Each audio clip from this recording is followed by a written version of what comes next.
dia, pessoal. Hoje, no nosso último domingo do mês de julho, nós vamos encerrar a programação especial de estudo de casos, que a gente fez ao longo de todo o mês, falando um pouquinho sobre a oração e os elementos força.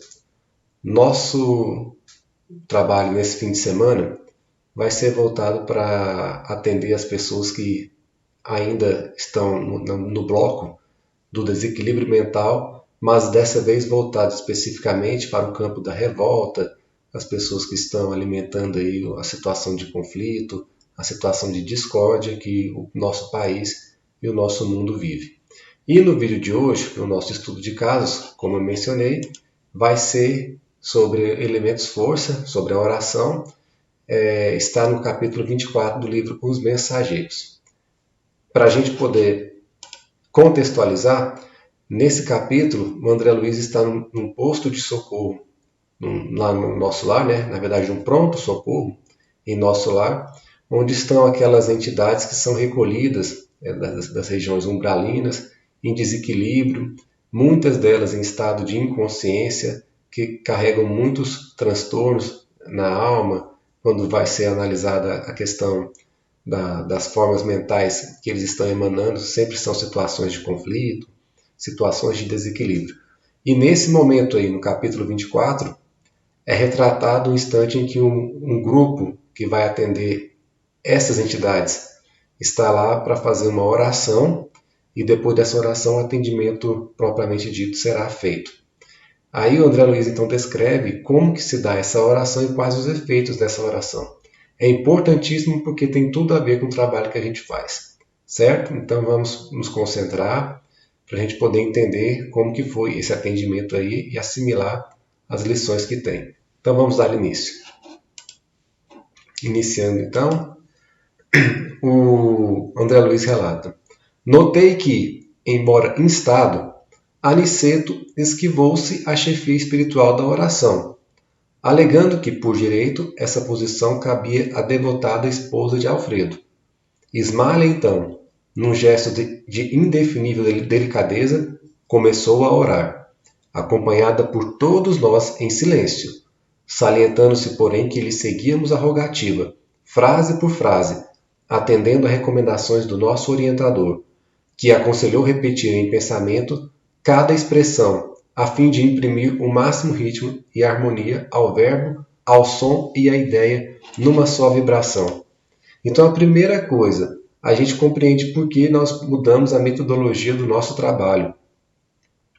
Por quê? Porque a própria orientação da equipe espiritual ali nesse trabalho de atendimento foi que, enquanto a Ismália conduzia a oração, todos acompanhassem ao mesmo tempo, em pensamento, aquilo que estava sendo dito para poder imprimir uma harmonia, um só conjunto. Então, a partir do momento que a gente mudou a metodologia, fazendo a prece gravada em áudio, para que todos nós possamos ouvir e acompanhar ao mesmo tempo, a gente segue esse mesmo padrão, o que possibilita uma capacidade de atendimento muito melhor, porque melhora a concentração, melhora a harmonia da formação dos quadros mentais. Então, essa questão tem toda pertinência com o trabalho de prece coletiva e mostra como que lá no nosso lar, relatado para nós desde a década de 40, pode ser que seja até um pouco antes essa descrição tenha ocorrido, nesse livro, Os Mensageiros, a gente percebe que a força da prece coletiva tem amparo realmente com aquilo que a própria espiritualidade faz no plano extrafísico. Então é por isso que a gente mudou a metodologia, buscando cada vez mais fazer esse aperfeiçoamento. Então já tiramos essa lição aí, sem nem entrar em maiores pormenores, para a gente ver o tanto que é rico esse capítulo, o tanto de coisa boa que tem para a gente aprender. Prosseguindo então. Aí André Luiz segue descrevendo: a voz de Ismália penetrava-me o recesso do coração. Observando-a por um momento, reparei que a esposa de Alfredo se transfigurara. Luzes diamantinas irradiavam de todo o seu corpo, em particular do tórax, cujo âmago parecia conter misteriosa lâmpada acesa. Em vista da ligeira pausa que imprimira a oração, observei a nós outros. verificando que o mesmo fenômeno se dava conosco, embora menos intensamente. Cada qual parecia ali apresentar uma expressão luminosa e gradativa. Então, como mecanismo da oração, à medida que a Ismália foi fazendo a prece, ela foi se iluminando, né? A luz passou a se irradiar no tórax. E o André Luiz descreve que também os outros companheiros dele em oração, inclusive ele mesmo também, tinham essas irradiações, mas de maneira inferior. A gente vai entender ao longo da explicação por que isso ocorre, que vai ser o nosso principal objeto aqui de estudo e comentário mais para frente. Mas vamos seguir aqui por enquanto o relato, que segue muito interessante.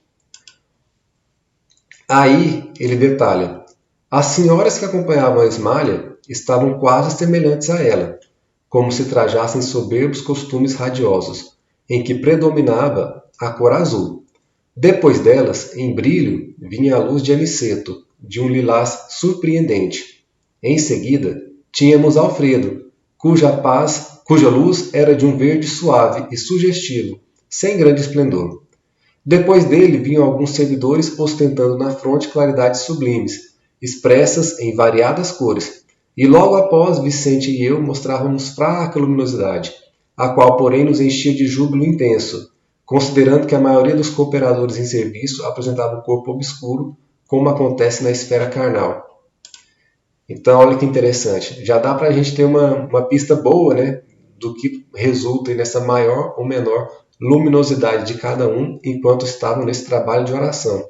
A Ismália, que era quem conduzia, tinha uma luz bem mais intensa. O André Luiz, que ao tempo da narração desse livro ainda estava nos primeiros anos de trabalho lá no nosso lar, também tinha uma luminosidade fraca e a maioria não tinha brilho nenhum, né? A gente vê que a conquista aí demora um pouco para acontecer. Mas vamos seguir o relato para a gente poder aprender mais. Depois disso, o que aconteceu? Fixando instintivamente o alto, enxerguei maravilhado grande quantidade de flocos esbranquiçados, de tamanhos variadíssimos, a caírem copiosamente sobre nós que orávamos, exceto sobre os que dormiam, que eram aqueles que iam receber o atendimento, né? As entidades que estavam sem consciência. Ele prossegue aqui: tive a impressão de que eram derramados do céu sobre nossa fronte, caindo com a mesma abundância sobre todos, desde Ismália ao último dos servidores. Então, esses são os elementos força. Mas ao final, o Aniceto vai dar a explicação, mas a partir do momento em que existe uma oração focada com o objetivo de intercessão de auxílio, produz esses elementos força. E vamos ver de que forma que eles funcionam a partir do momento em que eles atuam como se fosse uma chuva que cai ao redor de todos ali que estão no trabalho de oração, que cai sobre, né, as pessoas que estão no trabalho de oração. Prosseguindo, não cabia em mim de admiração, quando o novo fenômeno me surpreendeu. Os flocos leves desapareciam ao tocar-nos, começando, porém, a sair de nossa fronte e do peito, grandes bolhas luminosas, com a coloração da claridade de que estávamos revestidos, elevando-se no ar e atingindo as múmias numerosas. Então, uma segunda parte aí, na verdade, até seria uma terceira parte do fenômeno, né? A primeira, a coloração que se emite nas pessoas que começam a orar.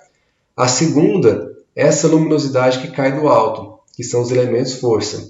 E a terceira, essa produção aí dessas bolhas luminosas que saem das regiões principalmente frontal e do tórax em direção àqueles que vão receber o atendimento. É o mesmo mecanismo que ocorre no nosso trabalho de oração. É esse o quadro que se forma, né? Vai primeiro irradiar de nós, depois vem a luminosidade do alto, que são os elementos força, e por fim irradia novamente, dessa vez em deslocamento, até o objetivo do auxílio daquelas pessoas que são destinatárias do trabalho de oração. Então surgem as bolhas luminosas que vão se deslocar. E o André Luiz chama de múmias porque eram entidades que estavam paralisadas mesmo, inconscientes, né? Então partiu em benefício dessas entidades aí que, depois disso, quem tiver a curiosidade de ler o capítulo, que eu sugiro e recomendo bastante, vai verificar que muitas dessas entidades até despertaram, né, pela potência e qualidade do atendimento, propiciando assim a sequência do tratamento. Vamos ver o relato, como ele prossegue, do André Luiz. Aí ele esclarece: ainda aí reparava o problema da gradação espiritual. As luzes emitidas por Ismalha eram mais brilhantes, intensas e rápidas, alcançando muitos enfermos de uma só vez. Em seguida, vinham as fornecidas pelas senhoras do seu círculo pessoal. Depois tínhamos a de Aniceto, de Alfredo e dos demais. Os servos de corpo obscuro emitiam vibrações fracas, mas sensivelmente luminosas. Então, mais uma vez, aqueles que se dedicaram mais à oração, que tinham uma capacidade individual mais alargada no círculo evolutivo, tinham mais condições de auxílio, né? A Ismalha emitia mais, o André Luiz chama de gradação espiritual, uma luminosidade que atendia a uma maior quantidade de enfermos, né? Assim como no primeiro momento o que irradiava do tórax dela, a luz, já era mais brilhante que os demais, da mesma forma, na hora de emitir, as bolhas luminosas também tinham uma maior capacidade de atendimento. Prosseguindo então, aqui vem finalmente a explicação, né? Observando-me o assombro, Aniceto falou-me aos ouvidos. Na prece, encontramos a produção avançada de elementos força. Eles chegam da providência em quantidade igual para todos os que se deem ao trabalho divino da intercessão, mas cada espírito tem uma capacidade diferente para receber. Essa capacidade é a conquista individual para o mais alto. E como Deus socorre o homem pelo homem e atende a alma pela alma, cada um de nós somente poderá auxiliar os semelhantes e colaborar com o Senhor com as qualidades de elevação já conquistadas na vida. Então, que lição e que aprendizado. Os elementos força estão aí, disponíveis para todos. Todos têm a capacidade de acessar, né? Caem de uma forma igual, mas nós temos capacidade diferente de absorver, assimilar, para depois prestar o auxílio com a emissão do nosso conteúdo pessoal auxiliando, né? No trabalho de intercessão. E essa capacidade diferente é a nossa conquista individual para o mais alto.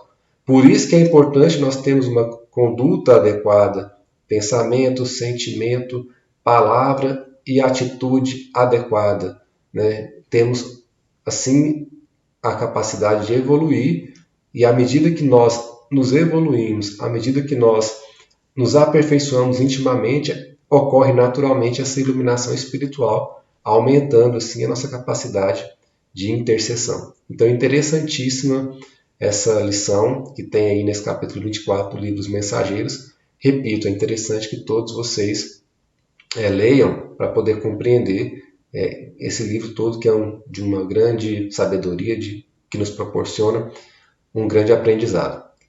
Então vamos passar agora para o nosso mantra, e aí a gente já finaliza o vídeo de hoje. O mantra vai ser também da oração de Francisco de Assis. Vocês puderam perceber, né, que a programação especial envolve estudo de casos e também pegando o mantra sempre da oração de Francisco de Assis, porque é uma oração também riquíssima. E o mantra vai ser então: onde houver discórdia, que eu leve a união. Pessoal, mais uma vez, esse estudo de casos vem colaborar muito para o nosso aprendizado, que nós possamos então fazer um bom trabalho hoje para poder harmonizar o mundo, nosso país também, e aguardo todos vocês às 11 horas. Muita paz a todos e até lá!